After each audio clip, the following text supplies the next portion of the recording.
Abeebembezi nibagira ngu nikitangaza kushanga abaana nibashoma batunga za degree konka batari kubasa kugira ekintu kyona ekibayegesera. Umuntu ngo civil engineer, mechanical engineer, umuntu takukora nangwa impituruzo takubasa na kushoza katika kukora mino kugenda ukaza mu university ngo noza kutunga degree kandi degree takuza kuhereza mwana wawe umurumo umurete umuteke aba kuba erigenda umuntu ecyakubasa gukora je munonga nekintu yakikurise umukono gwe kandi akacega kikaza na numanige gona na nombwenji bwibona.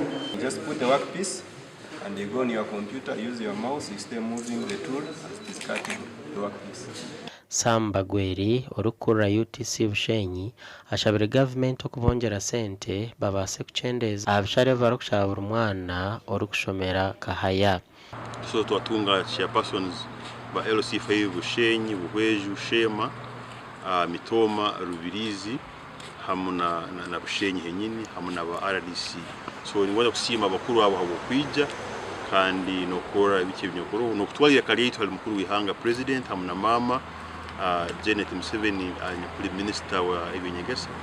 Abeebembezi barambwira itendekero aho barebere byoma nebyombeko byomurembe evitar hand hona omuyanga. Nambwire nukunaba nindeba nateka atukuza kwata umwana wanje kubanza kuza kumushomesa makereri shoma digwi mu rwashomere physics na chemistry akamara imyaka 28 then acergayo akaza kutandika gukora ibintu practical.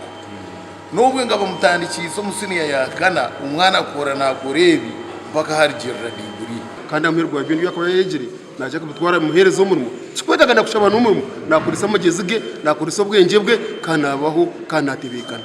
Ito kiroto kitu nka government kureba ngo we must make Uganda a middle income country nitwiza kurabira mu bintu biri nk'ibyo. Gavumenti omwaka gwa 2016 ekatandika ehuriro ya Skilling Uganda n'ekigendererwa ky'okushomesa abanya-Uganda eby'emikono ebyahamurembe gwensi yona. Gasha kwa Abraham Muganzi.